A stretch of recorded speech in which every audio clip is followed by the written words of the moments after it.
Kemunafikan rezim Zionis Israel.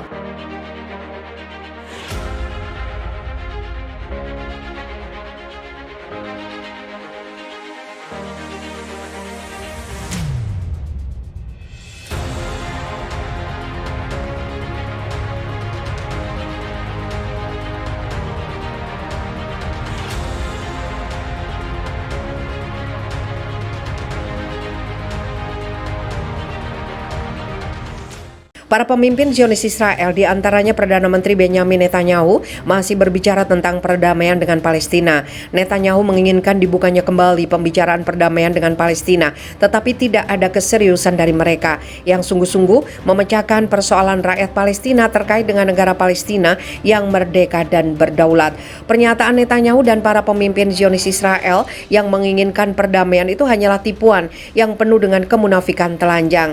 Tidak ada sedikit pun keinginan para pemimpin Zionis Israel untuk hidup berdampingan dengan rakyat Palestina secara damai. Semuanya tergambar dengan sangat gamblang kebijakan yang diambil rezim Zionis Israel menghadapi situasi yang ada di wilayah Palestina. Prinsip dasarnya, Zionis Israel tidak akan pernah memberikan hak kemerdekaan kepada rakyat Palestina. Zionis Israel akan tetap mempertahankan kebijakannya melakukan aneksasi atau pencaplokan wilayah Arab yang didudukinya sejak perang tahun 1967. Zionis Israel tidak akan pernah membiarkan Yerusalem Timur menjadi ibu kota negara Palestina. Zionis Israel tidak akan pernah memberikan hak kembali kepada rakyat Palestina yang terusir dari kampung halaman mereka. Sejak berdirinya negara Zionis Israel akan terus melakukan politik containment atau pembendungan setiap aspirasi yang menginginkan negara Palestina merdeka.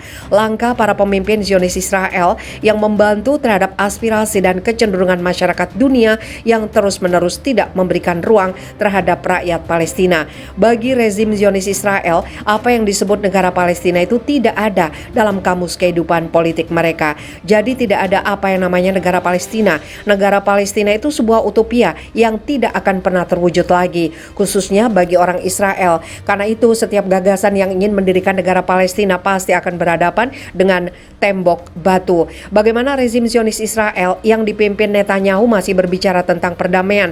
Ini hanyalah kampanye busuk dari Zionis Israel. Hakikatnya semua kata-kata perdamaian sudah terhapus sejak negara Zionis Israel berdiri di tahun 1948. Kalau Slobodan Milosevic dan Jenderal Ratko Mladic diseret ke pengadilan kejahatan perang internasional di Den Haag karena telah melakukan genosid, pembantaian massal, tetapi hal itu tidak berlaku bagi para pemimpin Zionis Israel. Kejahatan apapun bentuknya tidak pernah ada pengadilan bagi rezim Zionis Israel.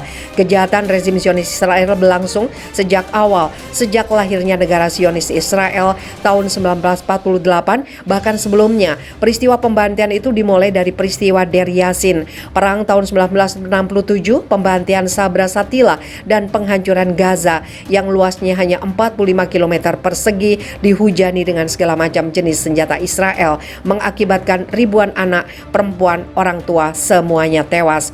Obama berpidato di Departemen Luar Negeri Amerika Serikat beberapa waktu yang lalu menegaskan dukungannya berdirinya negara Palestina merdeka dengan dasar substansi perbatasan wilayah sebelum perang tahun 1967. Tentu yang paling menyakitkan jauh hari, Presiden Amerika Serikat Barack Obama sudah menegaskan bahwa tidak ada dukungan suara bagi negara Palestina merdeka di forum PBB. Artinya Amerika Serikat akan menggunakan haknya untuk memveto setiap gagasan yang dilakukan oleh anggota DKPBB yang mendukung ide negara Palestina merdeka.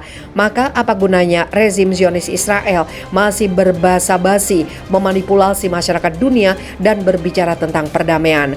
Rezim Zionis Israel bukan hanya menolak Palestina merdeka, tetapi memberikan persyaratan yang tidak masuk akal bagi negara Palestina. Misalnya, negara Palestina tidak boleh memiliki angkatan perang, tidak memiliki sistem pertahanan, dan masalah keamanan tetap di bawah kontrol rezim Zionis Israel.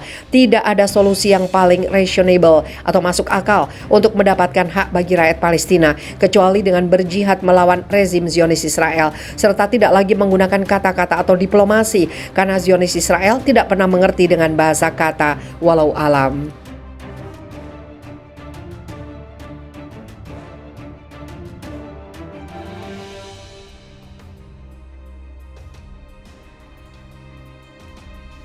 Masya Allah, PBB balik arah, kini tegas dukung Palestina dan mengatakan Israel si biang kerok kekerasan dan patut dibasmi. Pendudukan Israel dan diskriminasi terhadap warga Palestina merupakan penyebab utama siklus kekerasan yang tak berkesudahan di daerah Gaza dan Yerusalem selama beberapa puluh tahun terakhir. Hal itu merupakan hasil kesimpulan yang disampaikan penyelidik PBB pada hari Selasa. Dalam laporan setebal 18 halaman yang berfokus pada evaluasi garis panjang investigasi, laporan dan juga keputusan PBB di masa lalu tentang situasi di Gaza tersebut, tim karena itu merekomendasikan agar pendudukan tanah Palestina oleh Israel segera diakhiri dengan tegas. Mengakhiri pendudukan tanah oleh Israel penting segera dilakukan untuk menghentikan siklus kekerasan yang terus-menerus di Gaza, kata laporan mereka seperti dikutip dari AFP. Sementara itu, pemimpin penyelidik Nafi Pillay yang juga mantan kepala hak asasi PBB dari Afrika Selatan mengatakan rekomendasi diberikan karena Israel selama ini tidak pernah berniat mengakhiri pendudukan dan diskriminasi yang terus-menerus terhadap rakyat Palestina.